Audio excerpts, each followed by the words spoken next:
It's time for a little comedy, a little content, and a lot of conversation. It's the Geno Jones Show, exclusively right here on YouTube. Now here's your host, Geno Jones. Hey, it's showtime. What's happening, everybody? The Geno Jones Show is Wednesday, September 27th. Please, you and everybody you know and love and like and not that crazy about and can't stand and hate and strangers and aliens from outer space, subscribe to the Geno Jones Show YouTube channel. All right, spread the word. And I want to thank everybody. I have officially become at the first tier, first level, a YouTube partner. So you will start seeing ads from YouTube. You've seen ads here on my show. Those are like ads that my company has went out and gotten, partnered with primarily local businesses here in the region. So anyway, I digress. So I want to thank you for setting me up, putting me in a position to become a YouTube partner because of you, and you. So thank you. So let's keep going. Now, next goal, 1,000 new subscribers. The goal by the end of 2024 is to have 1 million subscribers to the Geno Jones Show YouTube channel. And I know we can make it happen because you are going to make it happen. And you are going to help me make it happen. All right. Shout out to my man Groove Master Dre. When I'm on camera live, I have a live chat room open. So if you got a question, if you got a comment, you love the show, you love what I say, you can't stand it, you hate it, even if you want to come for me, feel free. But now understand, if you come for me and I didn't send for you, I am going to send your ass back to where you came from and do it with a smile. Because that's what we do here on the Geno Jones Show. So we've been talking about Usher all week. He made a big announcement, Sunday, Monday. So Usher is going to be performing at this year's Super Bowl halftime show. He is the halftime entertainment, the halftime performer, which is always huge. It's probably going to be 100 million people watching just here in America. It's a global audience, so it is huge. So that's going to be big for Usher. It's going to be February 11th of 2024. On the same day, Usher is going to be dropping his brand new album called, just give me a second here, my guest is in my green room. I just needed to hit a button. So, on Super Bowl Sunday, the day that Usher is going to be performing, probably maybe globally in front of 1 billion people, doing the halftime performance at this year's Super Bowl, February 11th, 2024, in Vegas. In Las Vegas. Now, you know, Usher, he has set Vegas on fire doing his Vegas residency, which he is about to return and finish like the final leg of it. Now, currently, he's doing a Vegas-style residency in Paris. Set it on fire. Then he's going to go back to Vegas November 3rd, and he'll finish up as of now on December 2nd. Then February 11th, he's going to be performing live at the Allegiant Stadium, which is where the Las Vegas, man, they've been Oakland, Los Angeles, just, I know Raider fans, I know y'all tired, y'all Disney, like, damn, pick a city. So anyways, everything's going to be out in Vegas, and on the same day, Usher's going to drop his brand new album called Coming Home. And he's linked back up with the man who discovered him, who gave him a record deal on LaFace Records. That's L.A. Reid. So they've linked back up. I guess they're working together. I don't know, it's management or whatever, but they have joined forces. So shout out to my man Usher Raymond. So I got wind of what the Super Bowl, what it's going to be like. Because he said he wanted to do something different because, everybody from Michael Jackson and Prince and Beyonce and Rihanna, Dr. Dre, all these iconic, legendary performers have put their stamp on the Super Bowl halftime show. So Usher said, I'm going to put a little different stamp. He said he plans to have pole dancers. Magic City comes to Super Bowl Sunday. I can't wait. Okay, in case you don't know about Magic City. Magic City is a legendary gentleman's club. The hood, they call it strip club. In Atlanta. It is iconic. It is legendary. Some of the most famous celebrities have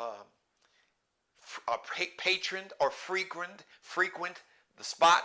There are some NBA ball players who have spent a small fortune, probably spent millions of dollars supporting the entertainment, the entertainers there at Magic City. Now, Usher said, now hold on, it's going to be classy.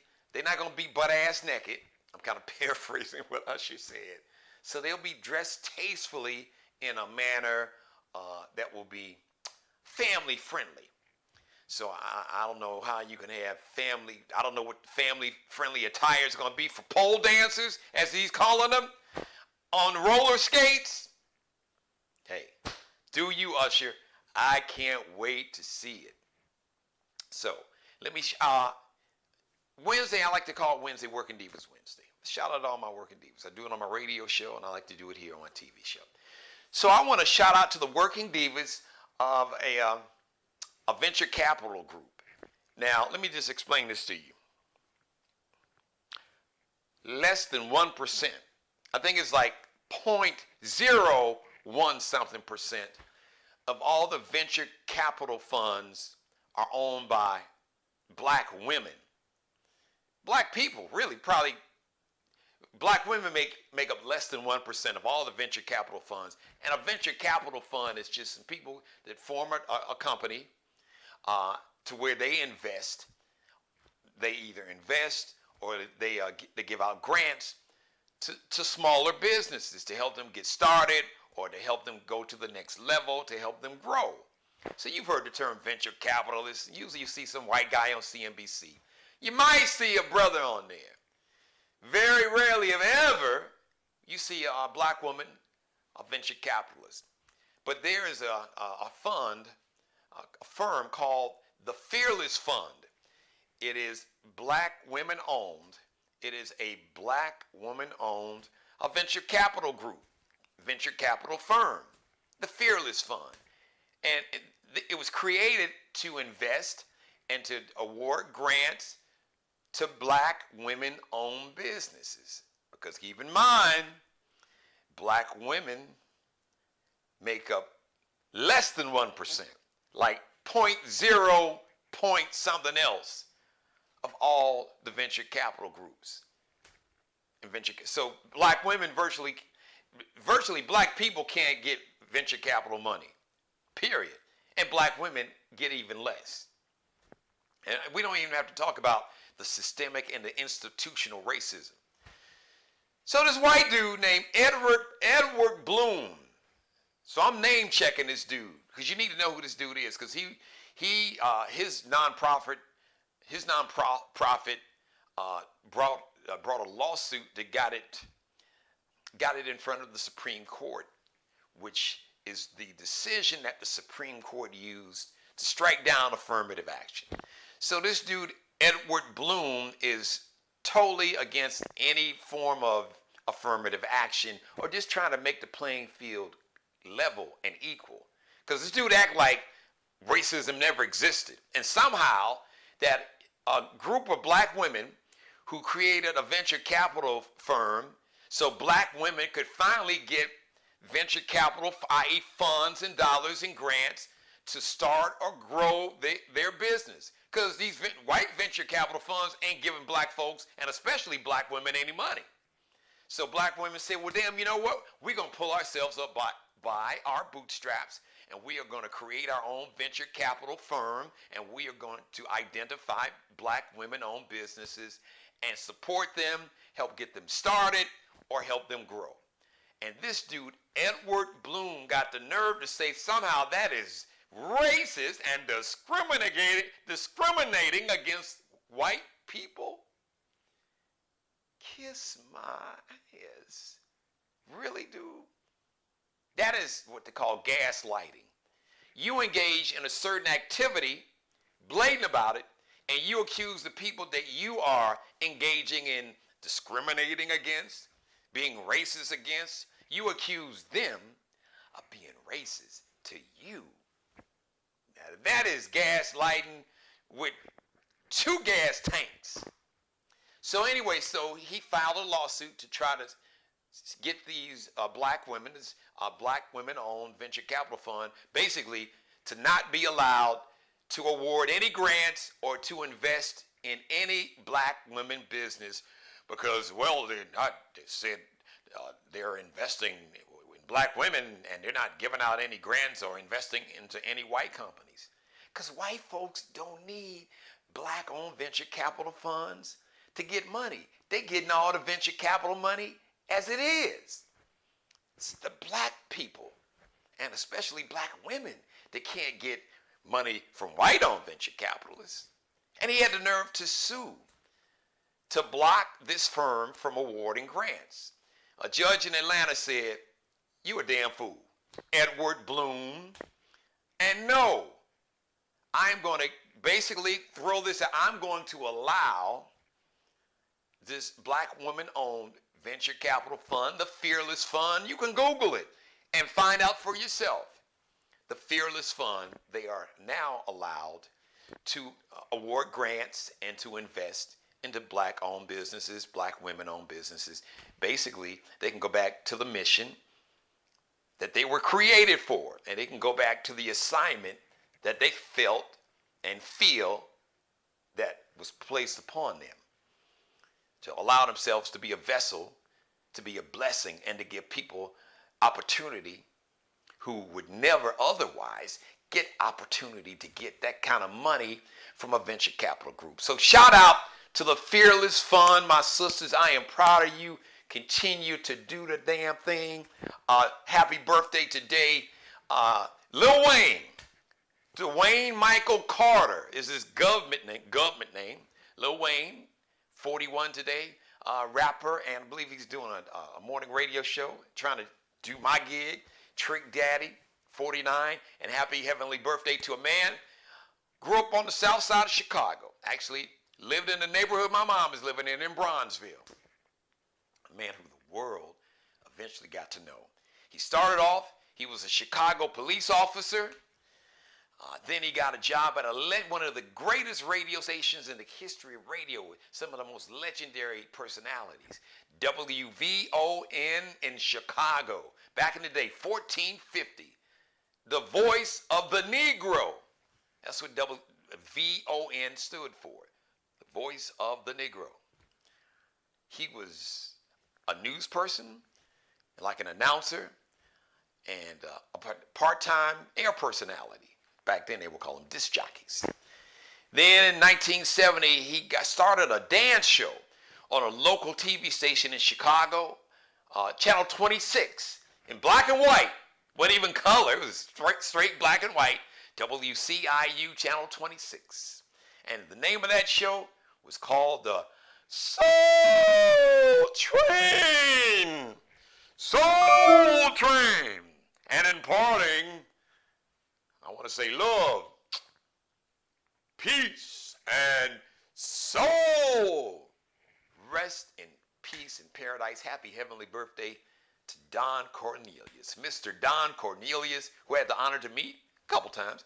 I used to work with his son, Tony Cornelius, was a really good friend of mine. Shout out to Tony Cornelius, man. Somebody's watching this, and if you know Tony Cornelius, tell him I'm shouting his boy Geno, that used to work with at CBS TV, Channel 2 in Chicago. But I seen him. I was working in LA about 3 decades ago. But anyway, just tell Tony Cornelius I'm asking about him, man. And tell him to check out the show. And as a matter of fact, I'd love to have him come on as a guest. Got a chance to actually check out a couple tapings of the Soul Train when I was out in LA. So, 1970, Don Cornelius started the Soul Train and got like brothers and sisters, teenagers from the Chi to come and dance. And then he moved that show to Los Angeles. In 1971, then he started getting some of the biggest names in R&B back in 1971. And he launched Soul Train, and the rest is history. Because if you are watching me now, and you are of a certain age, maybe like 50 plus, all the way down to maybe maybe because he hosted the show until 1993. So even if you were born in the 80s, you were a kid, but you remember Saturday mornings. Saturday mornings in Chicago, it was WGN. And WGN was a station that you could see like all across the country. You used to call it a super station. So you would wake up Saturday morning at 11 o'clock Chicago time. I think it was 11 o'clock because they would tape it. So whatever time zone you were living in on the East Coast, I think you all saw it. It used to come on at 11 o'clock. I know in Chicago, Saturday morning at 11 o'clock, even if your mama told you you got chores. I know kids don't know about that. Like chores, you had to like clean the house or wash the baseboards or, mop or vacuum or something. You had chores. But at 11 o'clock, it's like, look, mother, them chores got to stop because I can't miss Soul Train. And she wasn't trying to miss it either. Everybody in the house was watching Soul Train Saturday morning at 11 o'clock. So shout out to Don Cornelius. All right, I want to bring my guest on. It is a Working Divas Wednesday, and my guest, she is currently Miss South Carolina, and she was formerly Miss Curve, Arkansas.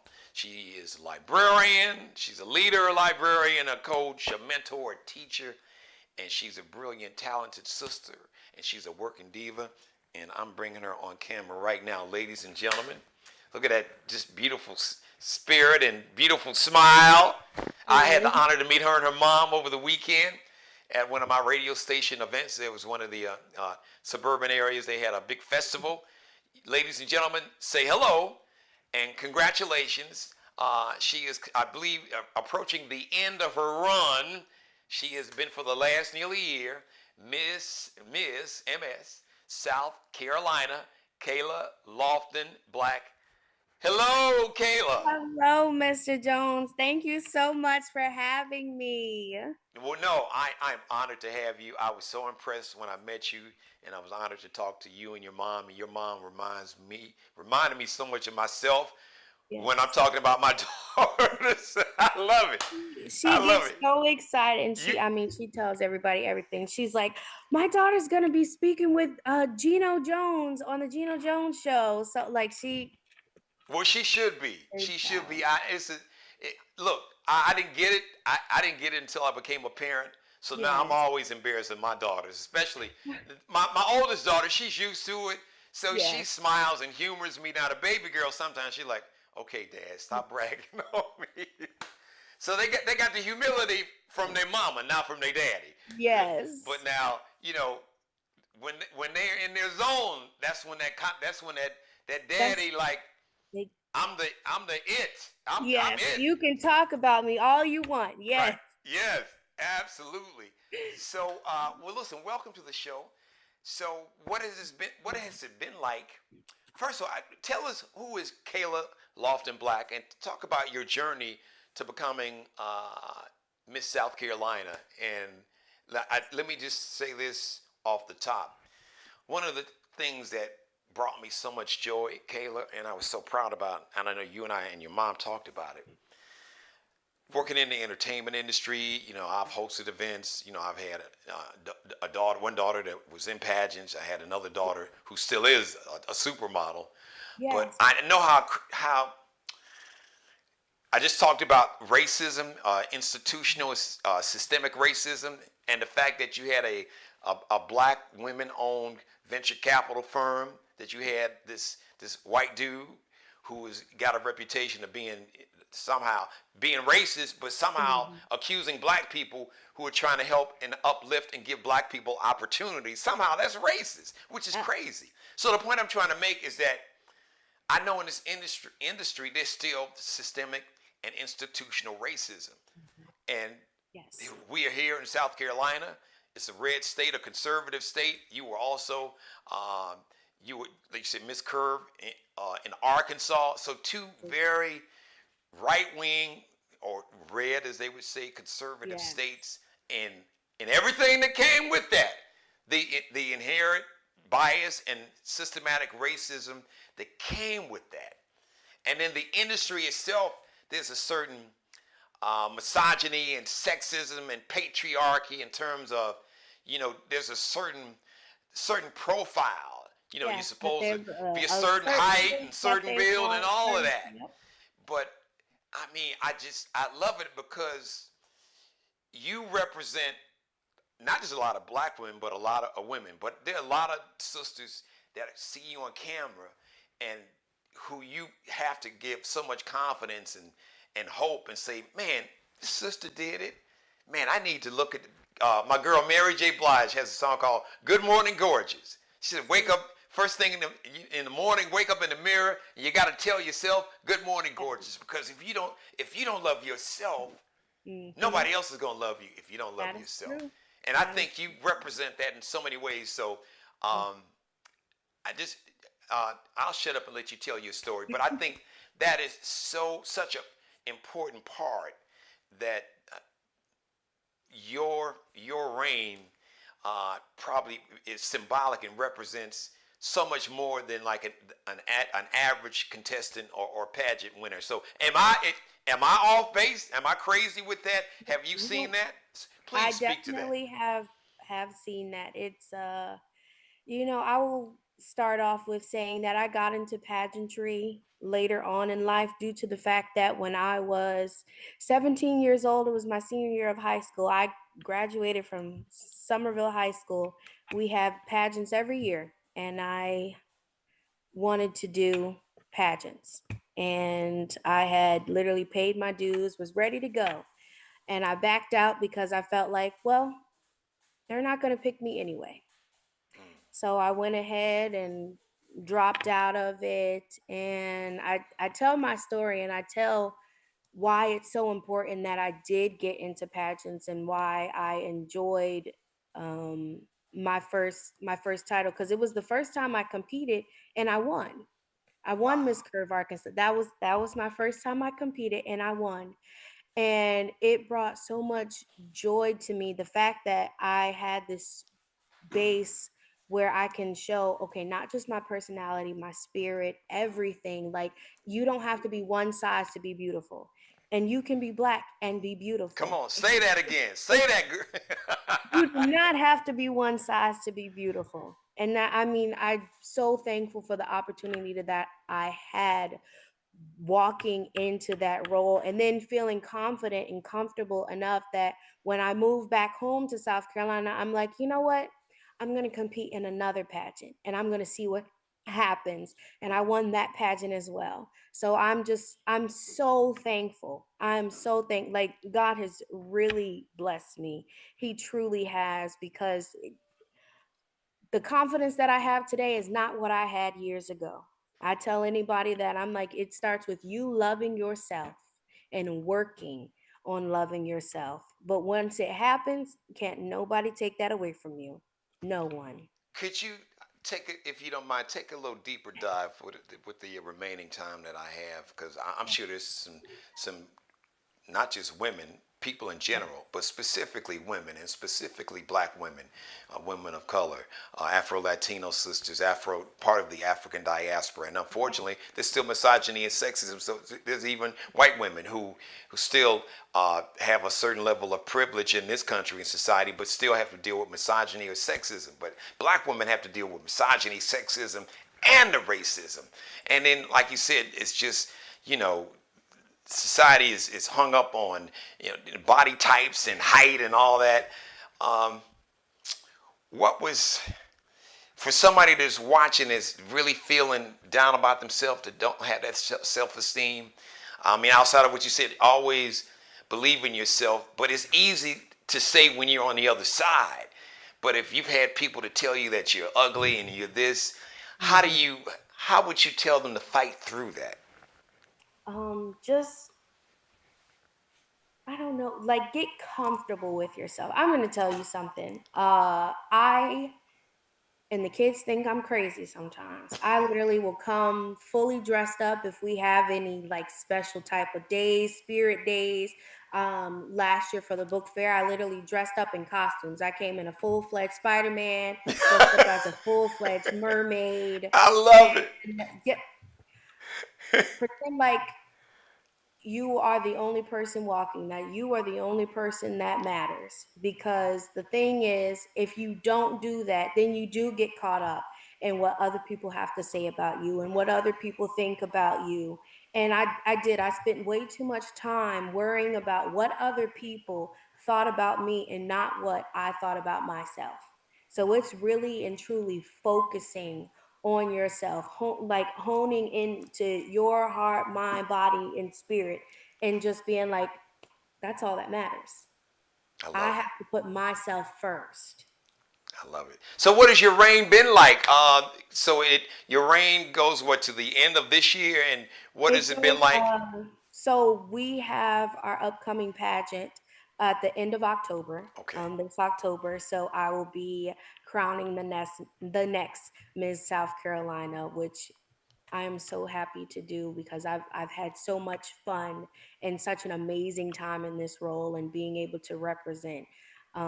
But it so far, this has just been incredible for me.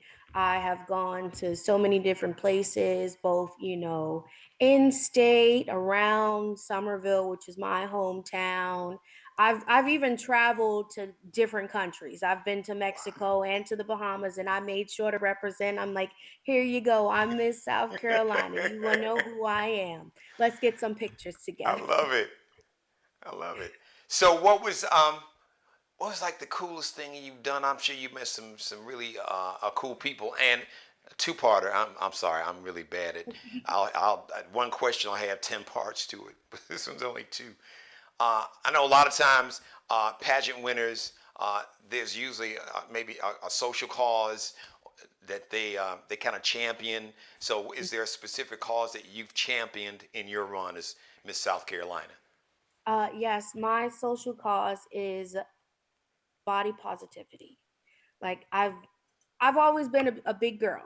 I always had meat on my bones, as I will tell anybody. So it was very important that I made sure that people felt comfortable, and that's my reigning platform. I'm building up to uplifting, everyone in different things, but body positivity has just been such an important thing for me because it doesn't matter if you are big or if you are small or tall or short. I mean, it's your body, it's self. You have to love who you are, all of who you are, unapologetically, so authentically. And that, I mean, that is what my platform is, and that is what I hold dear to my heart. So, what's been the most fun thing, or the one thing or event that's meant the most to you? And I know you met some celebrities. So, who's some of the biggest names that you've had a chance to meet or work The with? biggest, I mean, I haven't really worked with many big people. I guess maybe my brother, Juice the Don. He's Okay. on every streaming platform. Shout out to you, I'm gonna brother. be Yeah, honest. shout him out. Shout out to my little brother. I love that child. Um, but I travel and I see so many people. I don't always talk to everybody, so I was so thankful that I got to speak with you. But I think honestly, one of the most amazing things that I had this year was probably my national pageant. As Okay. you see, I'm still titled as Miss South Carolina, so I didn't win, but I had such an amazing opportunity to meet all of the girls and women from other states and just like really get to know other people and to sit there and say, you know what, this is a good pageant system. Because sometimes, this is a place where I can be comfortable, where I can be myself, and where other people can be comfortable and be themselves and grow. And it's also based on community service. It's a heart for service, and that's something that I have. So that was that was one of my highlights. So your pageant, Miss South Carolina, was that under the umbrella? Is it because isn't there like the Miss America wing and then the Miss There, USA wing? there Okay. are a lot of wings of pageantry. Mine is USA ambassador. Okay. So I shouting them out. Um, Literally, people who have won sometimes get to meet the president. So it's one of those pageants where it's like you are doing the utmost amazing job, and to also say that a service oriented pageant, I won the community service award Great. for my group. I'm like, Why what? am I not surprised? I picked up that spirit. We talked about it. Me, you, and your Yes. mom talked about it. So what's next? I know. Listen, your future's so bright. I tell my daughters when I look at them, I have to put on sunglasses because their future is so Because it's bright. so The bright. light just blinds me. So I know you got something. Your future is as bright as the lights in my studio. So Uh, what's next in your immediate and long-term plans? well, what's next is I decided that I'll be competing for the secondary title of Miss Palmetto State. Great. So Right. I'll be keeping up my appearance for South Carolina because this is my home. And like I said, I really do love that pageant system. So I said I'll be going up for that and I'll be working towards winning nationals so that I can be Ms. USA ambassador. All right. Well, when all that starts, because you have a permanent home here. So Yeah. when it starts, you just come back whenever you need to come back. And you'll have the whole episode to yourself like you do now. We'll get Yeah. that out. And post pageantry, what are some of your long term goals? Some of my long-term goals are family, travel, things like that. I am currently actually just finished up tryouts for a pep squad at my school.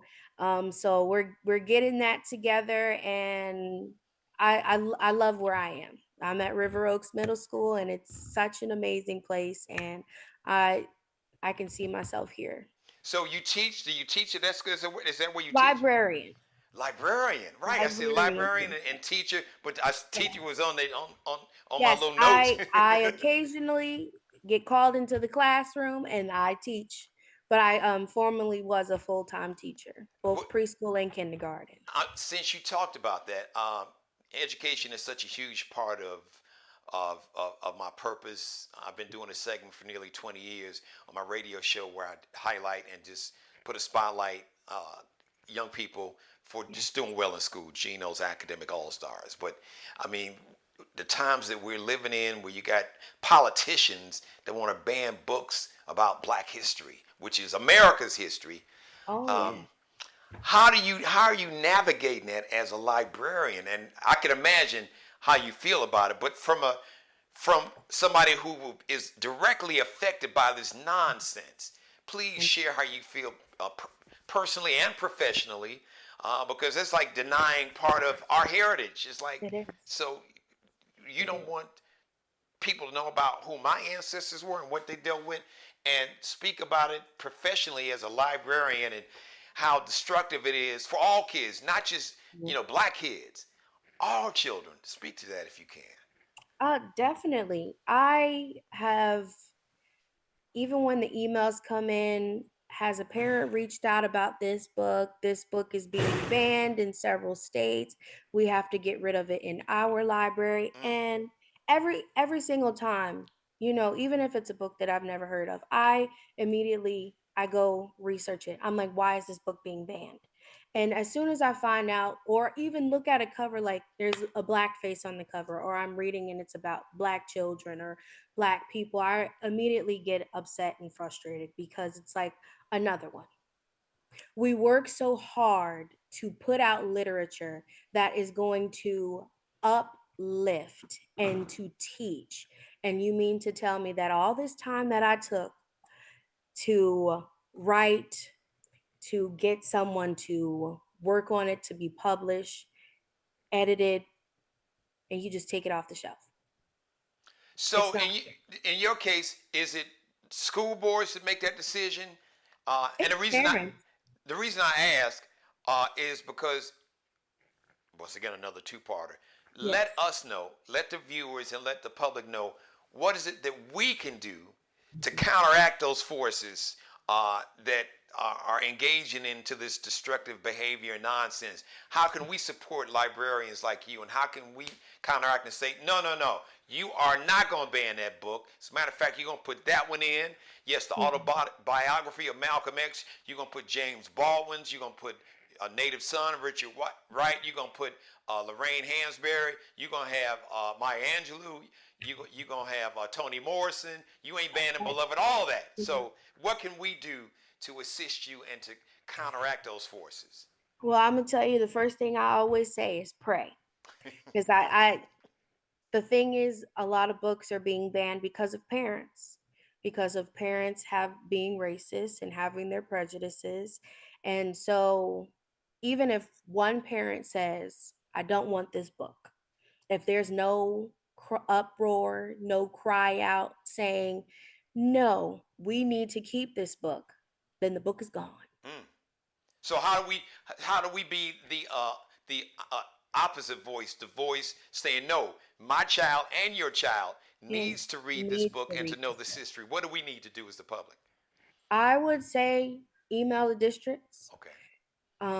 I would say post on social media. I'm at every platform, every person that you can possibly reach out to, it's important. Because School board members, should we attend the school board meetings where they have make yes, the, okay. I think they're every Monday at 6 o'clock. Okay. Every Monday at 6 o'clock. And that's where parents will say, hey, I don't think my child should be reading this book. And that's where it starts. That's where it happens. Kayla Lofton-Black, listen, I was impressed when we first talked. The more we talk, the more impressed I am. And I share everybody that's watching me. So once again, when your reign as Miss South Carolina ends and you began your campaign, or you begin your campaign as Miss Palmetto State, you coming back. You'll let me know, and whatever we need to do to amplify and elevate and let the world see how brilliant you are.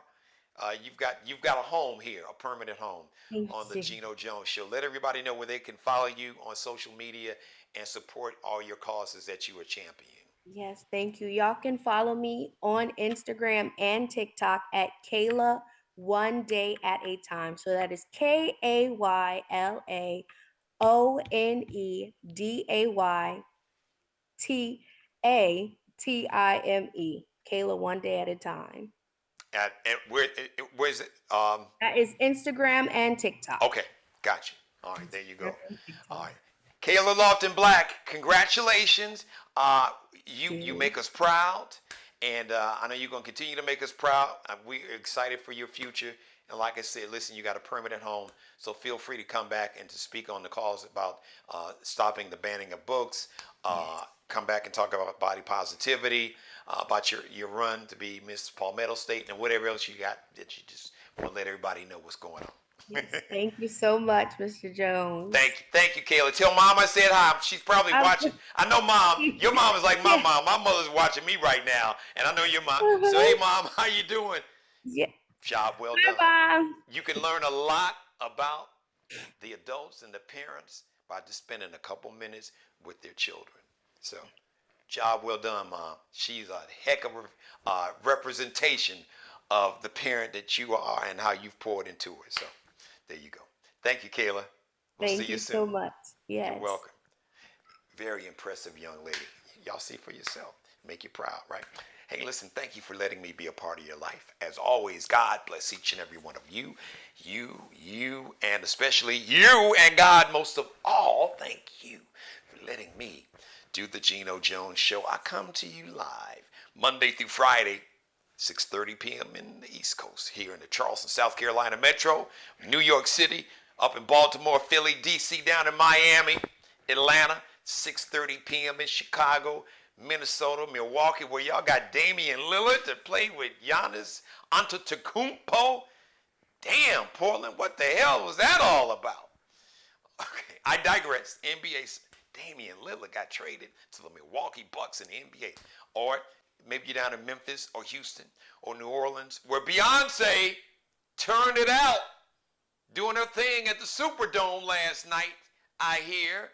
I got to see some video. I know she was, because my oldest daughter went to see her out in Los Angeles at SoFi Stadium. And I got pictures and video of that. So, 5:30 p.m. Central Time, 4:30 p.m. out in Boulder, Colorado, where my man Coach Prime, Deion Sanders is.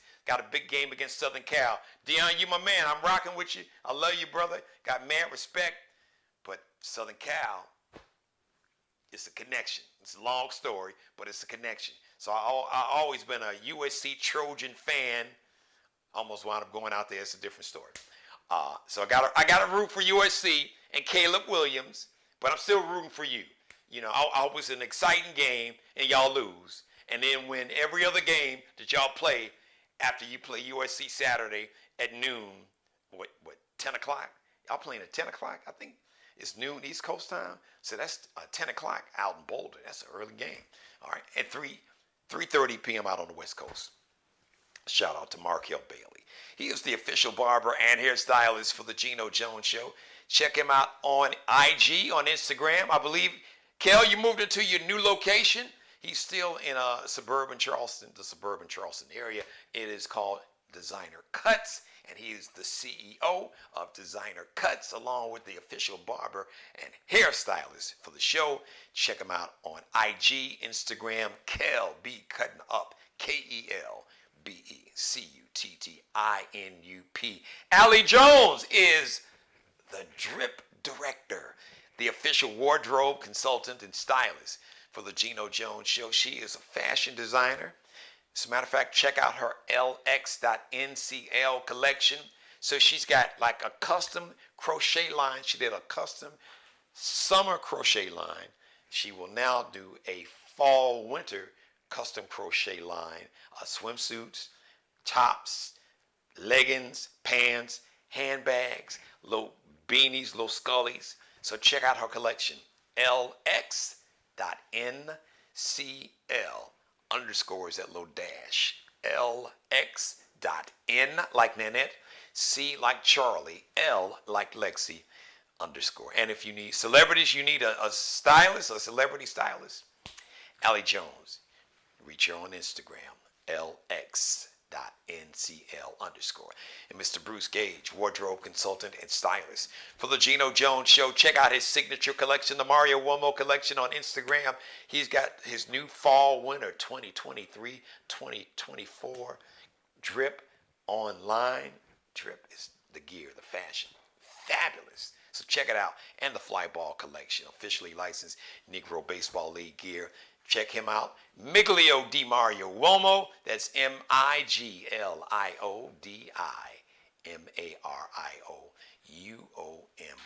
MIGLIODIMARIOUOMO. The next live edition of the Geno Jones Show is going to be live Thursday, 6:30 p.m. Eastern.